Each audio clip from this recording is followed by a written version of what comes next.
கர்நாடகா பெங்களூருவில் உள்ள ராமேஸ்வரம் கபே என்ற உணவகத்தில் வெடிகுண்டு வெடித்துள்ளது. காங்கிரஸ் ஆளும் மாநிலங்களில் சிறுபான்மை தாஜா செய்யும் போக்கினால் இதுபோன்ற வெடிகுண்டு சம்பவங்கள் நடைபெற்று வருகிறது. மக்களின் உயிரை பறிக்கும் பாதுகாப்பு விஷயத்தில் தமிழகத்தை போன்று சிலிண்டர் வெடி விபத்து என திசை மாற்றாமல் உண்மை குற்றவாளிகளை உடனடியாக கண்டுபிடிக்க வேண்டுமென இந்து முன்னணி கேட்டுக் கொண்டுள்ளது. அரசு மருத்துவமனைகளில் கிடக்கும் ஆதரவற்றோர் சடலங்களை அரசிடம் முறையான அனுமதி பெற்ற சில தொண்டு நிறுவனங்கள் முன்வந்து அடக்கம் செய்ய ஆம்புலன்ஸ் மற்றும் அமரர் ஊர்தியில் எடுத்துச் செல்கின்றனர். அதற்கு விண்ணப்பம் பெற்று அதனை பூர்த்தி செய்த பிறகே சடலங்களை பெற முடியும். சென்னையில் ஏற்கனவே 3 தொண்டு நிறுவனங்களுக்கு இந்த அனுமதி வழங்கப்பட்டுள்ளது. இதில் குறிப்பிட்ட ஒரு தொண்டு நிறுவனம் மருத்துவமனை ஊழியர்களுடன் பண பரிவர்த்தனை செய்து கொண்டு அமரர் ஊர்தியில் கஞ்சா கடத்துவது உறுதி செய்யப்பட்டுள்ளது.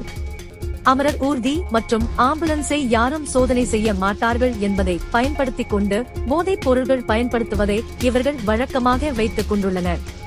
தமிழகம் முழுவதிலும் உள்ள தனியாருக்கு சொந்தமான அமரர் ஊர்திகளை காவல்துறை கண்காணிக்க வேண்டும். வாரம் அல்லது மாதத்திற்கு ஒருமுறை இவர்களது வாகன நடைமுறையை பரிசோதனை செய்ய வேண்டும்.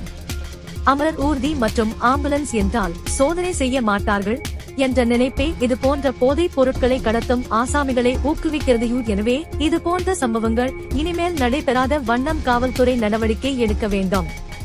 அறநிலையத்துறை புனரமைப்பு என்ற பெயரில் தொடர்ந்து கோயில்களின் பழமையை அழித்து வரும் நிலையில் உயர்நீதிமன்றம் கிடுக்கிப்பிடியாக மதுரை கள்ளழகர் கோயில் கோட்டை சுவர் புனரமைப்பு பணிகளை வீடியோ பதிவு செய்ய வேண்டும் என்று சென்னை உயர்நீதிமன்றம் உத்தரவிட்டுள்ளது. அறநிலையத்துறை இனியேனும் நீதிமன்ற உத்தரவை முறையாக பின்பற்றி கோயில்களை இடிக்காமல் பழமை மாறாமல் புதுப்பிக்கும் பணிகளை மேற்கொள்ள வேண்டுமென இந்து முன்னணி வலியுறுத்துகிறது. பெங்களூருவில் 2016ஆம் ஆண்டு RSS தலைவர் ருத்ரேஷ் கொல்லப்பட்ட வழக்கில் தேடப்பட்டு வந்த முக்கிய குற்றவாளியான PFI அமைப்பை சேர்ந்த முகமது கவுஸ் நியாசி 7 ஆண்டுகளுக்கு பின் தென் ஆப்பிரிக்காவில் கைது செய்யப்பட்டான்.